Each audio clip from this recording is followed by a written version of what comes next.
Bonjour, ici Peter Moore pour The Plot Money 11. Dans cette édition, nous allons aborder un sujet fascinant qui est très peu étudié par la communauté scientifique bien que personne n'en nie l'existence. Je parle de parasites neurologiques et de l'effet qu'ils peuvent avoir sur le cerveau. Il y a entre autres un poisson qui, lorsqu'infecté par une espèce de ces parasites neurologiques, se met à danser directement devant les pieds d'un héron. Le héron le capture et le mange aisément. Ce comportement est suicidaire pour le poisson. Pourquoi agit-il ainsi lorsqu'infecté? Parce que le parasite, comme tout animal, a besoin de se multiplier et de se répandre. Une fois ingéré par le héron vole vers un autre lac ou rivière, et lorsque ses excréments tombent dans ce cours d'eau, le parasite peut se développer dans un nouvel environnement pour contaminer d'autres poissons. Il y a un autre type qui affecte les nématomorphes, qui, au cours de leur développement dans l'autre, passent en quelques semaines d'un stade microscopique à un ver gigantesque comparé à la taille de l'autre, comme vous le voyez sur les images. Arrivé à maturité, les nématomorphes doivent impérativement rejoindre l'eau pour se reproduire. Les scientifiques ont montré expérimentalement que ces parasites manipulaient le comportement des insectes hôtes, au moins chez 9 espèces d'orthoptères, obligeant ces derniers à se suicider en se jetant dans l'eau. Il y a un autre type qui affecte les fourmis et encore un autre qui affecte les escargots, comme sur les images qui suivent.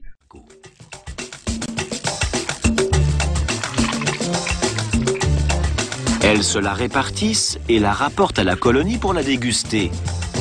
Et c'est le début de la fin. En effet, il se trouve que cette bave contient les œufs d'un ver plat appelé douve du foie.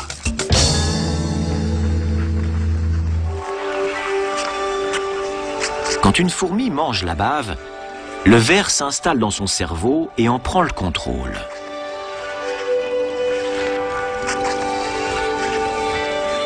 Mais la fourmi n'est pas la véritable cible de la douve du foie.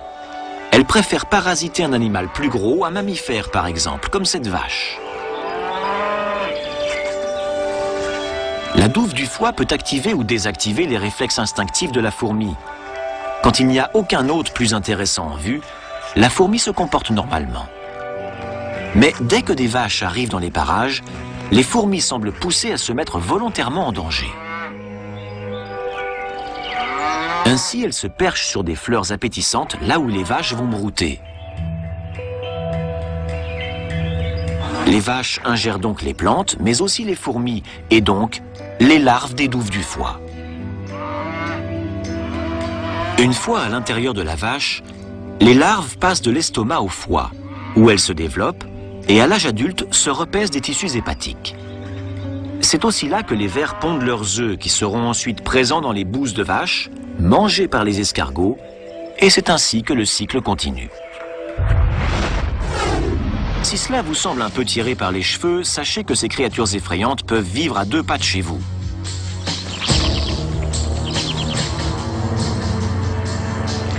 Le corps de cet escargot de Bernstein a été envahi par des trématodes, des vers parasites qui l'ont changé en véritable zombie clignotant.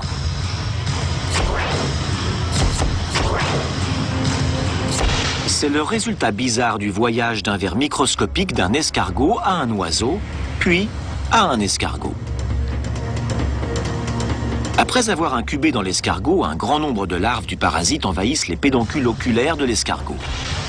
Les larves se parent de couleurs vives et gonflent les pédoncules, d'ordinaire plutôt fins, jusqu'à ce qu'ils ressemblent à des chenilles très voyantes.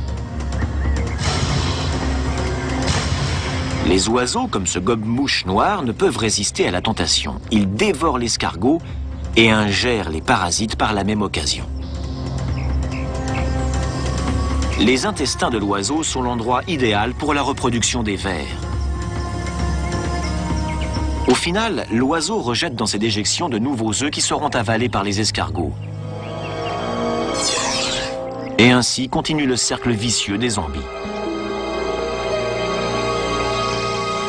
Mais les vers ne se contentent pas de parasiter le corps de l'escargot. Ils semblent aussi envahir son cerveau.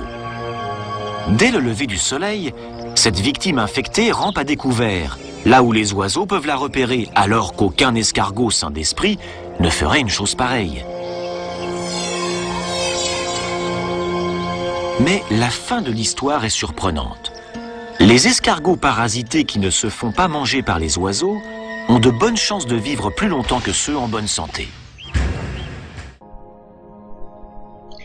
Tout animal cherche à survivre à tout prix.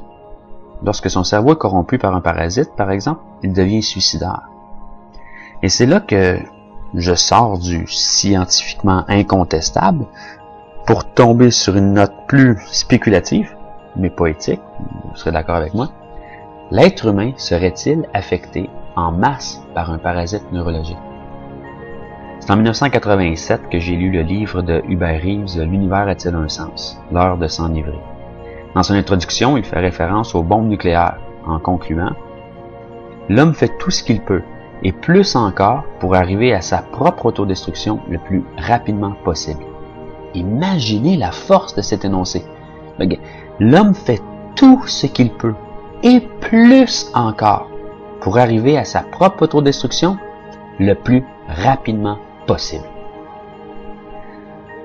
C'est vrai qu'en observant l'être humain collectivement, il est difficile de contredire cette phrase. Pas seulement au point de vue du nucléaire, mais aussi de l'environnement, le système financier et bancaire, les lobbies pharmaceutiques, etc. Mais c'est aussi vrai individuellement, lorsqu'on observe le très haut pourcentage de gens qui consomment des drogues, qu'elles soient légales ou non. Avec toute l'information qui circule, ne faut-il pas être suicidaire pour fumer du tabac? Lorsqu'on observe les taux de suicide à la hausse partout, par des méthodes plus directes aussi, là, comme la pendaison et tout ça, là, on constate que l'être humain ne cherche pas à survivre dans bien des cas. C'est pourquoi je trouve que la question « L'être humain est-il affecté par un parasite neurologique » est très pertinente.